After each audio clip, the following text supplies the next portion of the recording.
Most people know about the infamous INFJ Door Slam, which is a weapon INFJs use to abruptly detach from toxic people by cutting them out of their life overnight in the name of radical self-protection. However, did you know that there's a precursor to the INFJ Door Slam? It's what I call the INFJ Quarantine Zone. Roughly speaking, INFJs analyze and categorize all the people they meet into 3 different categories: green, yellow, and red. Just like with traffic lights, the green category means safe people. It's a go on interacting with them. People in the green zone have a high level of trustworthiness, integrity, and are energizing. Green zone people are the INFJ's friends for life candidates, or at least have the potential to become healthy acquaintances, as long as they continue demonstrating good character. If a green zone person's character starts to significantly deteriorate, ideally the INFJ will downgrade them to the following lower zone. The yellow category is what I call the INFJ Quarantine Zone, which means suspicious and potentially harmful people. Slow down and keep a safe distance. People in the yellow zone are unpredictable, have a rather mediocre moral and ethical framework, are not necessarily draining but aren't energizing either. INFJs keep a safe distance by never sharing intimate information with them. Only interact with them when certain other family members, friends, or co-workers are around to buffer the tainted energy of the INFJ quarantine zoned people, and INFJs refrain from actively seeking these people out. Yellow zone or quarantine zoned persons almost never make it into the green zone anymore, even when their behavior improves. This may sound harsh, but INFJs like to predict future scenarios to have a sense of control and safety. Consequently, the INFJs typically very wary of character defects, because character is especially stable over time and therefore a better predictor of a person's future behavior than their behavior itself. Behavior is easier for people to improve, at least in the short term, yet not likely to automatically translate to long-term improvements. The pervasive miserable practice of attempting to follow through on New Year's resolutions in January is a clear example of that. Behavior improvement can therefore more easily be faked in the short term, especially when there's an incentive to regain the INFJ's trust. Additionally, INFJs tend to be very meticulous and patient, mainly with the people they trust. That's why when a green zone person gets downgraded to the yellow zone, they most likely already had too many quote-unquote second chances. However, the yellow zone isn't the final stop. Quarantine zoned people can be downgraded even further to the next zone and lowest zone. The red category is the infamous INFJ Door Slam, which means harmful people. Stop and get away. People in the red zone are toxic, abusive, malevolent, with troublesome, narcissistic, psychopathic, and tyrannical traits, and are energy vampires. Healthy INFJs cut them out of their lives by door slamming them. When INFJ quarantine zoned people misbehave long enough or hard enough, they will fall into the red INFJ Door Slam category and be banned to the INFJ's shadow realm forever.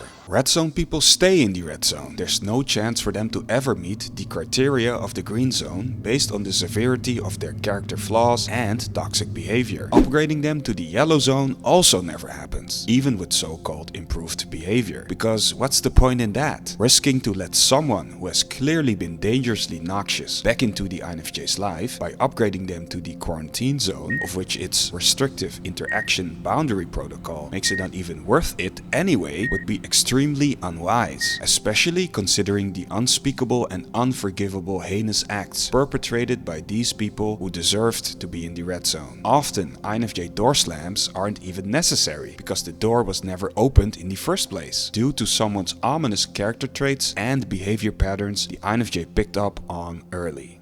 In general, it's not likely for people to change from the initial zone the INFJ has placed them in, since INFJs tend to be good judges of character who like to make solid assessments. It would be exhausting for INFJs to keep shifting individuals around through all the different zones, which would actually be an indicator of poor assessments of character on the INFJ's part. Do you think the general structure of this traffic light grading system underlies how INFJs typically categorize people even without the INFJ's awareness? Let me know in the comment section and watch this video next.